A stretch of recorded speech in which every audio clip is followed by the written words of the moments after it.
Welcome and good morning to a talk on the power of the artefact and how real objects can inspire deep learning for children. So first, just to introduce myself a little bit, I'm Janet Willis. I work here and have done this my 4th year here. Previously, I qualified in 1990 and started teaching at a school in Liverpool, in Kirby, where I'm at Andrew. We were both year 6 teachers there.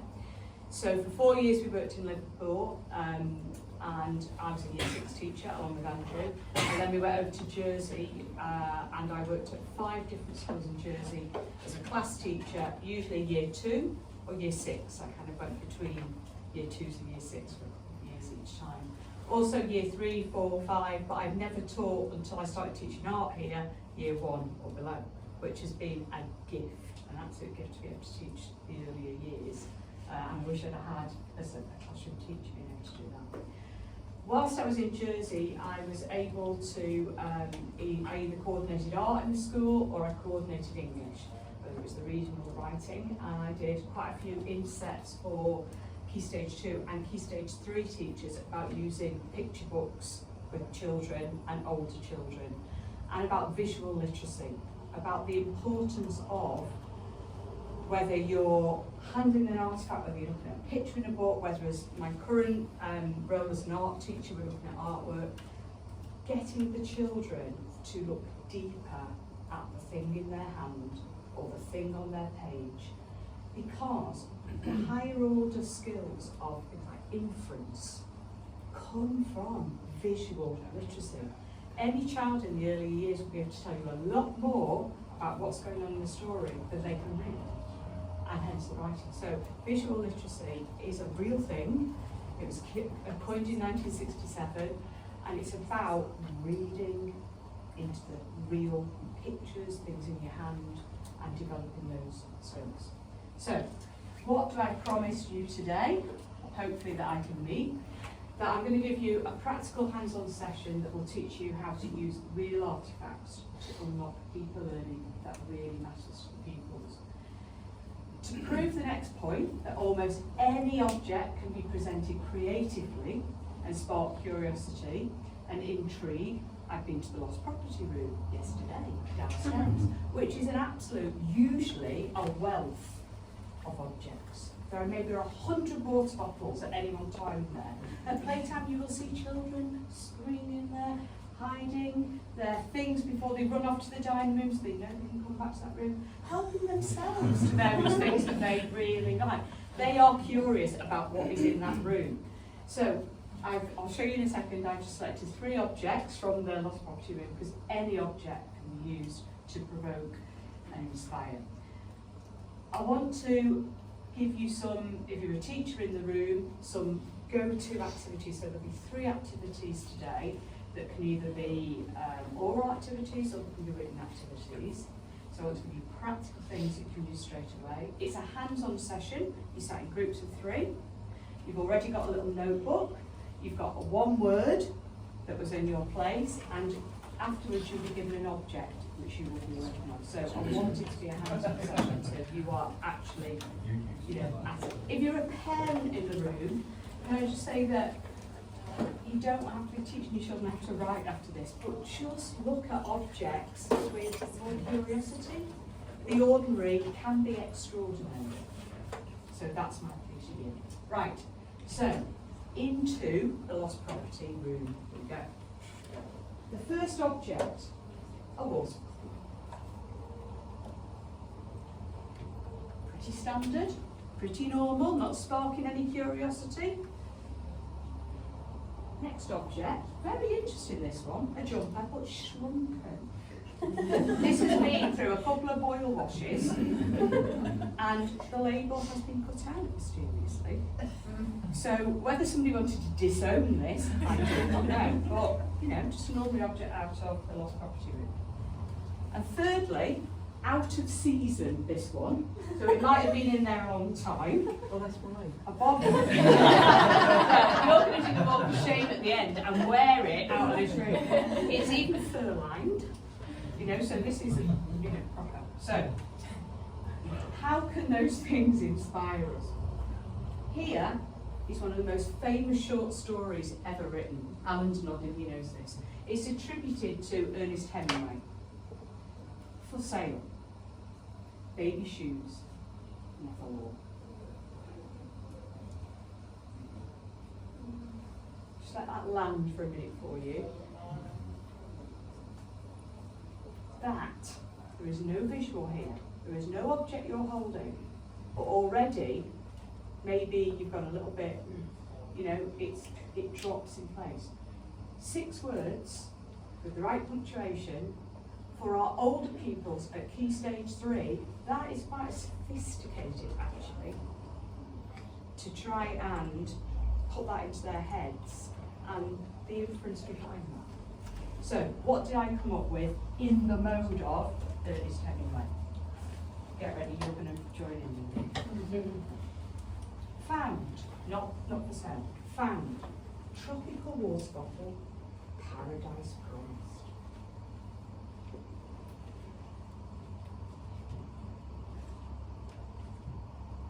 Next one. Found, shrunken jumper, owner, vanished. So in my head I'm thinking, it shrunk, it shrunk, it shrunk. Whoever was in there. Thirdly, your turn, get ready. Found, winter hat. Responses please. Talk to your partner if you wish. Winter hat.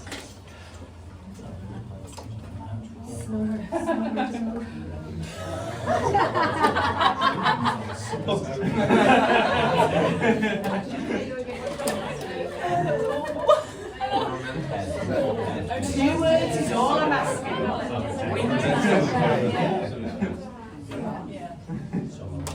Right, let's go around the room. I'll say the first part, you respond with the second part.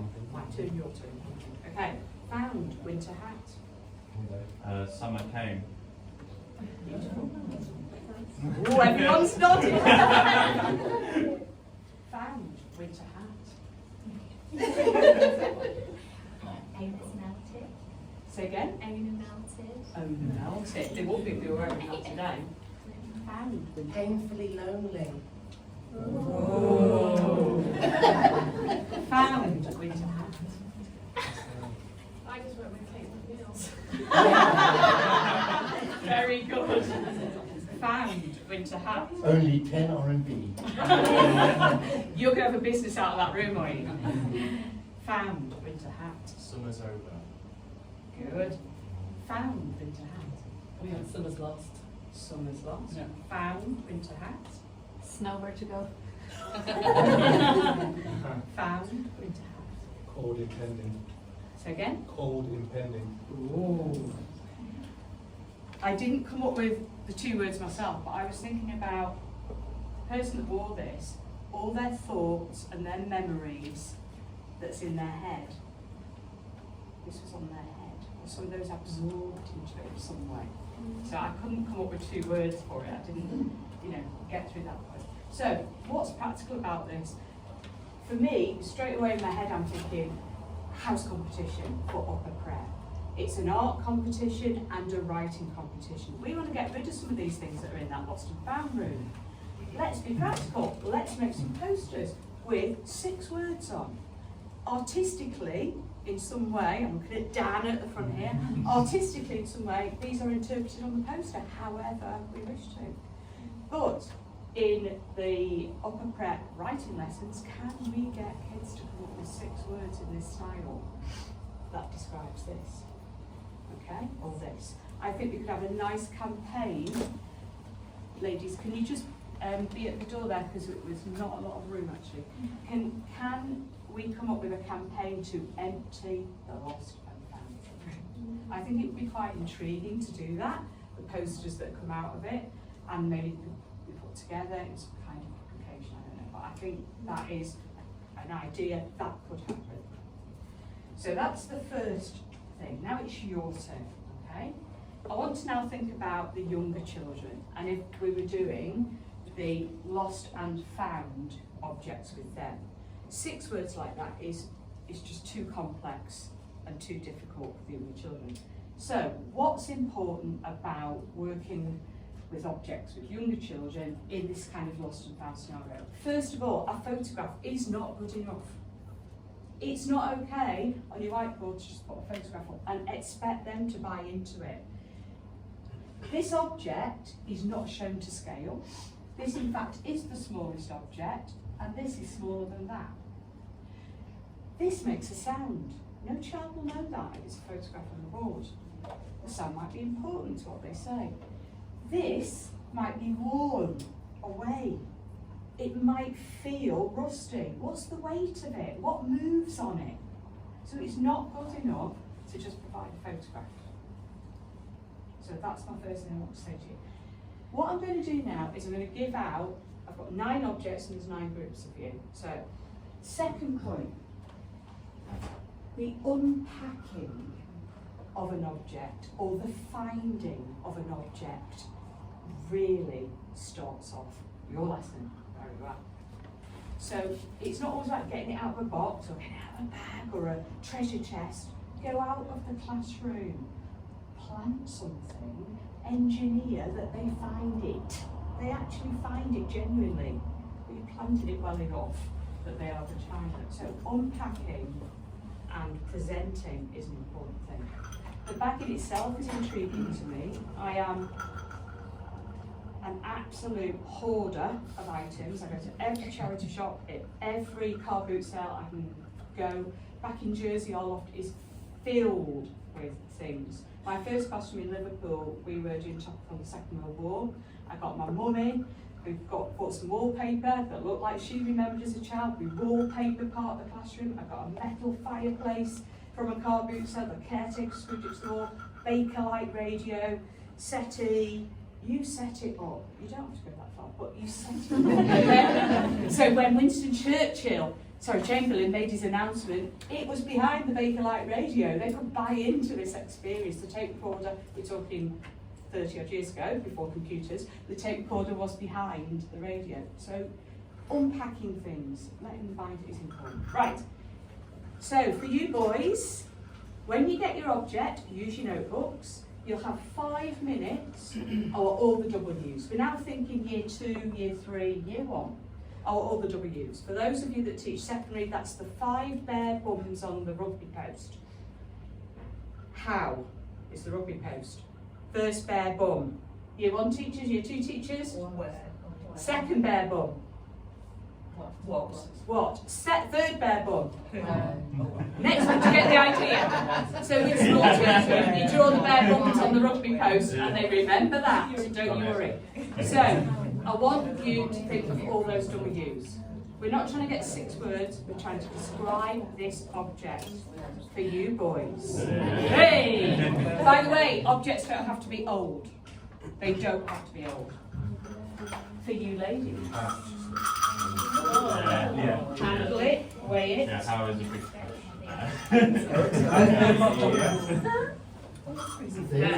I feel like your hair would be sort of structured.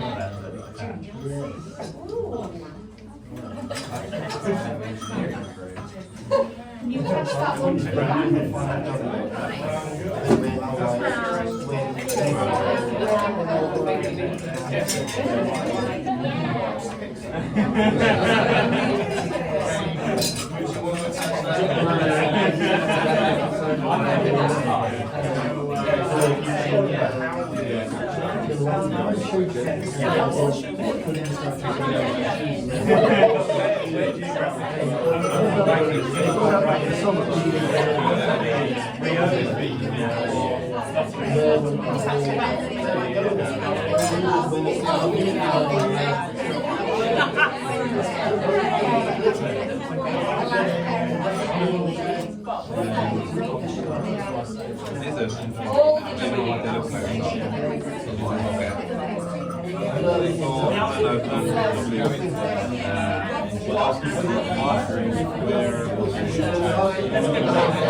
Oh,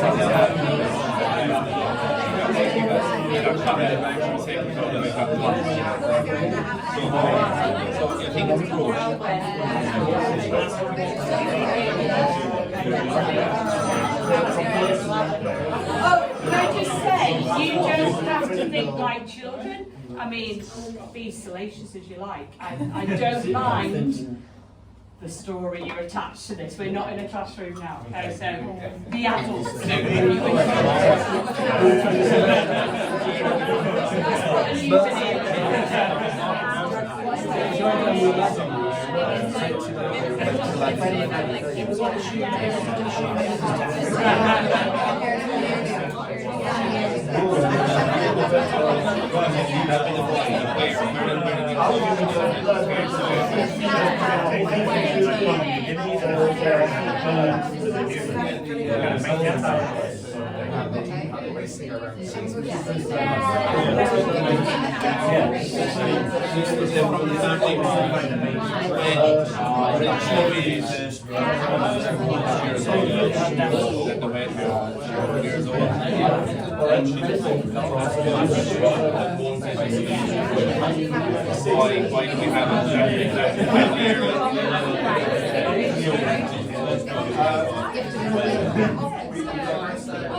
Oh, by the way, you may wear your object.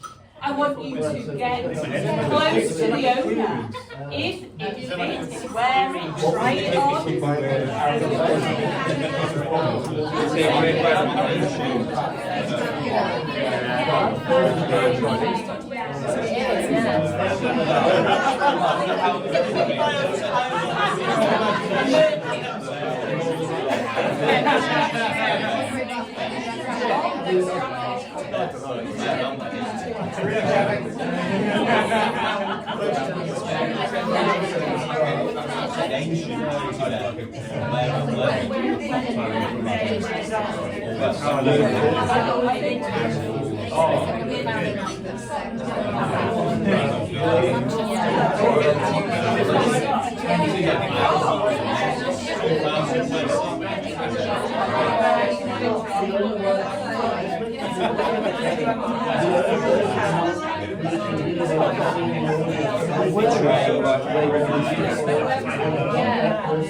Okay, part of your scenario, please. I am going to ask you, how did this get lost? Because remember, we're on lost and found. How was this lost? What happened? What's the scenario, please? 46 seconds left.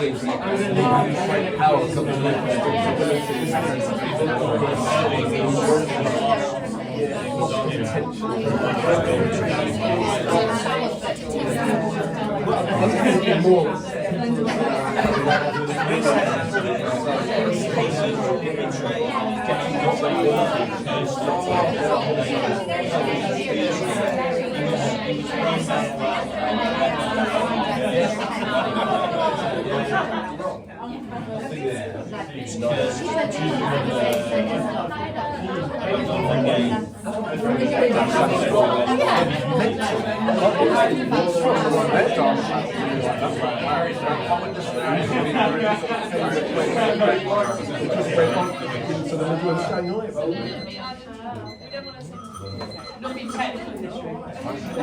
Okay, so the only thing I'm actually going to ask each group is, how did it get lost? I want to know the scenario.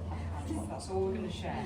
What you've gone through is the process of creating intrigue for each other. You've or into, somebody owned this thing. You can only do that because you're handling it. You can't do that with a photograph. It's a very different experience, passing it between yourselves and talking to yourself. So, scenario, how did it get lost? You suggested slaughterhouse, didn't you? Slaughterhouse. Yes. We're going for the grin. For those that don't know, it's a bell. I actually bought it in Xinjiang at an animal market, and these are being sold there. But that, you think slaughterhouse. Okay. Hold your arms up, please.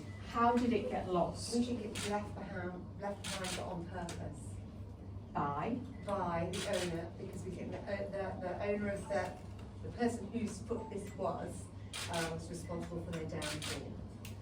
Oh. Okay. That would be a very good piece of writing going on there. That would be very cheap. Hold it up so we can all see. Okay, well, the owner was washing penguins. Yeah, and the wind came and blew it away, so it was Washing somewhere. penguins. Yes. We're getting the kind of invitation into people's minds. Really good.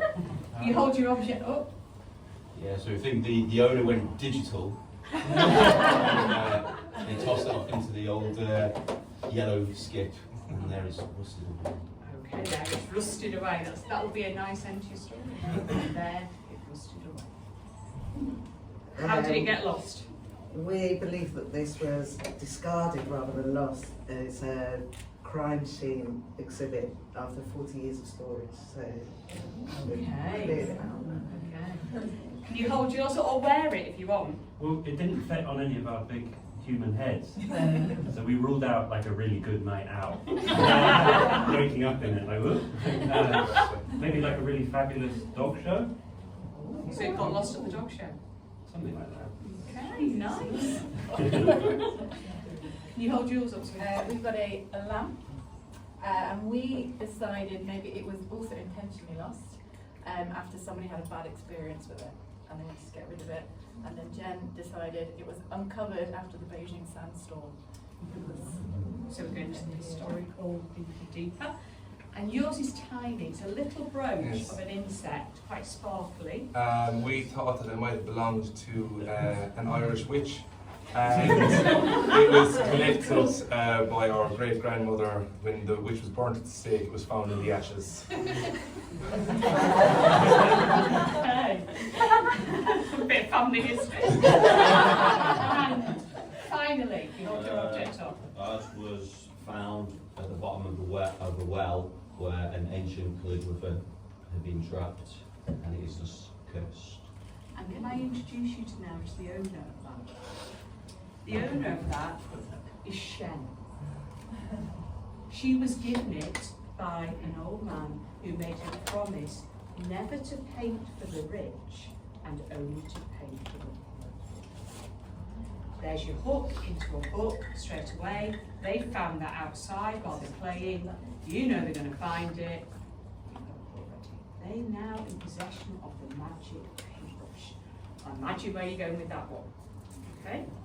So that's the first activity, lost and found. There's all kinds of levels of writing going on there that you get out of it. But the communication skills that you use then, the intrigue and the visual literacy that you're employing, brilliant. My next offering to you, on this lost and found, is if an object could talk. If an object could talk. Now Angie's just waved at me to say within 5 minutes, so I won't participate in this one, but if an object could talk, I would probably, with years 3, 4, 5, probably 5, 6, do this as a hot seating. So you would be in the hot seat, holding, passing it round. If this object could talk, what would it tell you about its owner, its previous life, how it got, well, we're not lost and found anymore, it could be anything, how it came into your possession. All kinds of things. To me, I'd only have to colour the claws of this gold for the children to come up with a really interesting set. set of questions, that this just wasn't a horrible dead stuffed bird, which it is, with a very sharp beak, which I don't like at all, but it's very interesting. But if you just add some doctor a little bit, that object would talk. You're in the hot seat, they're asking you all kinds of questions, passing this round. The writing that you will get out of that would be amazing. Okay. Second object that I will show you is this one. It's the simplest object. I found it at the place we used to live. It was in the garden. Somebody had been gardening with it. Here in Shanghai, previous life, my goodness. What did it label out? Why is it now rusty? Did it ever hit anybody? Did it ever use a blunt trauma weapon? You know, the older the children, obviously, the more sophisticated and interesting their experiences would add to that. That object would talk. So you're in the hot seat position using that. My final object, I've used lots of times in year 2 here, because they do a topic on toys, and I actually did buy this at a market. It's battered, it's quite old, it's just missing its wheels. If that was a photograph, there's no way you get the same kind of response. You must use real objects. You know, it costs very much money, it's about 25. It's got bits of, what has happened to that? It's been traumatised in some way. Children would have a lot of questions to ask you about that. And you get some great, you could get some great responses back. My final offer to you today is about making connections.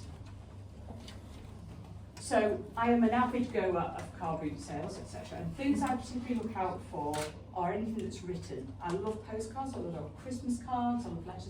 I love going to the supermarket and finding somebody's handwritten shopping list in the trolley. Oh my goodness, can I make up a story about that person?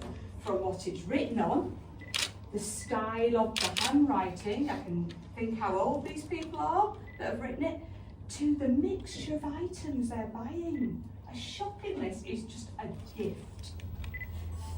One of my best finds ever was I went to an embroidery guild to do a talk about coming to China and bits and pieces about doing that. And at the end there was a big table left out and there were all swapsies, all these old ladies, mostly old ladies, are there swapping things. And they said, do you want anything? And I saw this box, cardboard box about this big, and what intrigued me first of all was it said, Aspreys of London. Now, if anybody knows, Aspreys is a very expensive jewellery shop.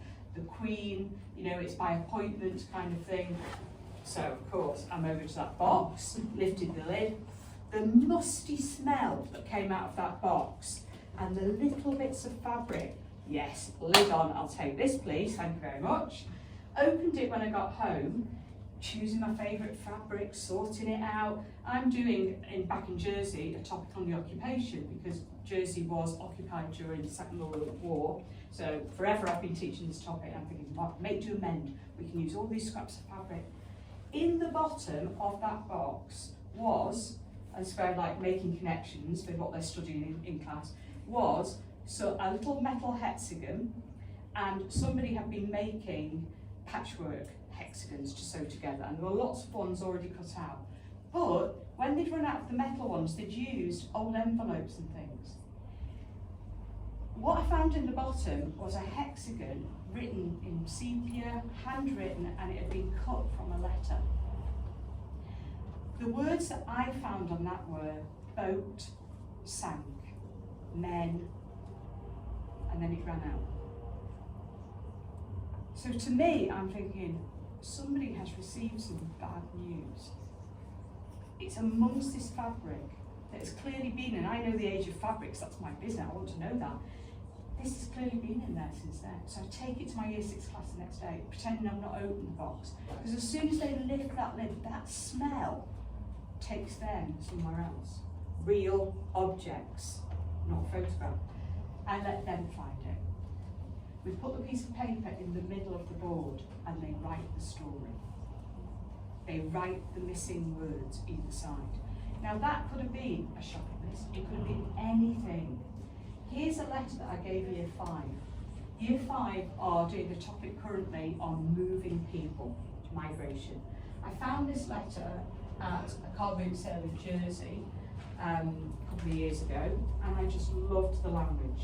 You can see it here, and what's also interesting for the children to know is it's been typed on a typewriter, then it's been hand signed, and there are all kinds of miss bits here where gaps have been made or the punctuation's in the wrong place. The paper is now foxed, this kind of browning is called foxing. But what intrigues me about this, it's never been folded. I bought it in a frame, but it's never been folded. I'm going to read it to you. To Edith from Altruza. Our friendship travels with you where you go to a new land, new friends, new enterprise, with our good wishes for the work that lies before you.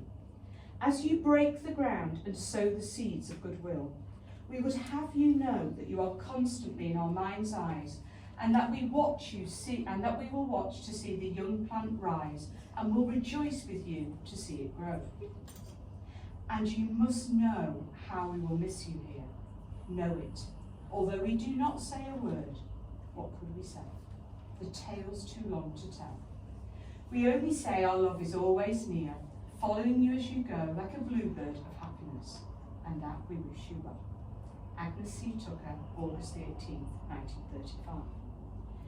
So, having got that in my hand, I'm straight off to the local library in Jersey. I want to know what Altruza is, first of all. So this is me being a critical thinker. Older children would also want to know what's going on here. Year 5 children are studying people moving for whatever reason. They've got questions. They can start making connections with what they're learning. And here's some language that is really interesting. So what did I find out? Altruza started in First World War in Texas, in America. It means building women. Women suddenly had to become more than housewives, if that's what they'd been before. They had to step up. This organisation was started to help women into business, to do those kind of things. It flourished. What's significant about 1935, I found out, was that it was the first time that it moved out of America. I'm asking myself, is Edith leaving America? She's going to a new land. 1935 was significant in this group's history. I tried to find Agnes C. Tucker once I knew it was in America, and I started looking, and I found some links, but I didn't quite get there. But for at least 4 afternoons I was in Jersey Library, I was so intrigued. I want to find out. I wrote to Altruza, because it's still going as an organisation. It's worldwide now. And I wrote to Tennessee, which was the one I could find on this, they never replied. Doesn't mean I'll leave it alone. I'm intrigued, I want to find out. So for year 5, once they've read this and they start making connections, even a piece of persuasive writing, stay, don't go. Why are you going? So back in Jersey, when it was about the occupation, just before the Germans landed, the citizens of Jersey were given a choice. You can get out on the last boat, and if your grandparents were not born on this island, you're going to be interned, if you're still here when the Germans come, or you stay. So I used to use things that were written then. So, I hope this morning that there's some practical things there, that I'm convinced that using actual things in their hands is the right thing to do, and that visual literacy, the inference skills that develop from holding things that you as children. Thank you.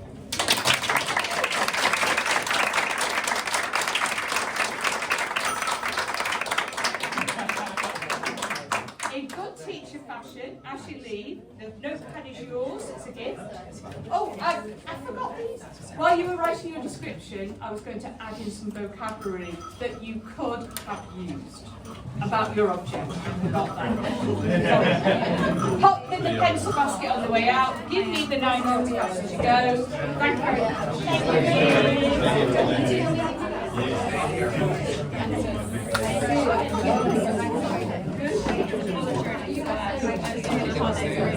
Thank you. We could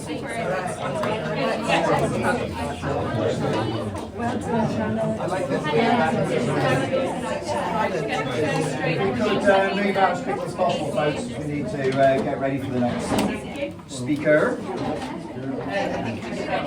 And then back in again. Please come out and back in. Yeah, yeah.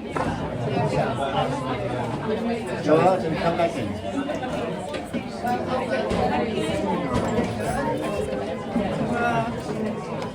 I feel I'm going to sit. You coming back in?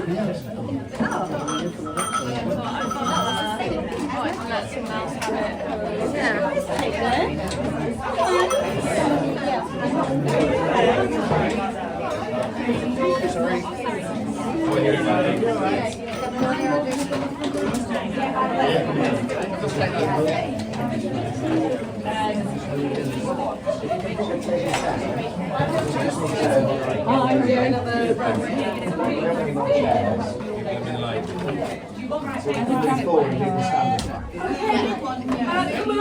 Hello, nice to see you everybody. Can you all scoot up? Let's go. So many people in this back so I don't get pulled into doing it. we're all very familiar with each other. I'm sure you all have to put different on. So if we can please, David, if you could help chaperone everybody's. I don't mind if you just stand at the back. Get rid of your trays, maybe. Yes, right. Are you there? I don't mind taking Oh, look at the camera.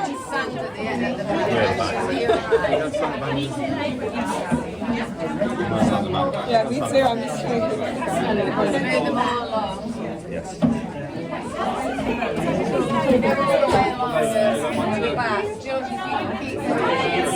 Good idea, thank you. Just smile along the back, please. If you want to leave bags outside, just so I can do a theatre. I actually thought you would be. Great. No. Well,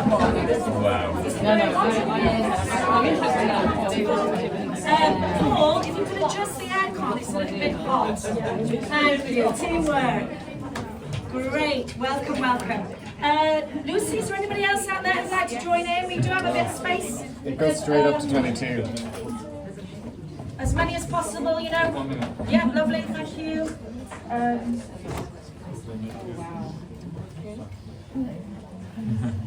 Maybe you need to stay at the back.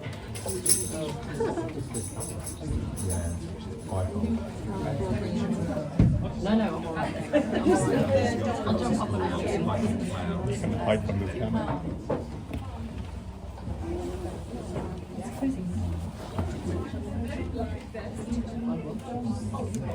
Actually, we might as well do something rather than just sit there looking at us frantically setting up. Not a good image, is it? So, when you talk to the person next to you about where you have travelled in your life, how long you've been in Shanghai, and where you'd like to travel, and the borders are open, hurrah! So I've been in Shanghai for 22 years.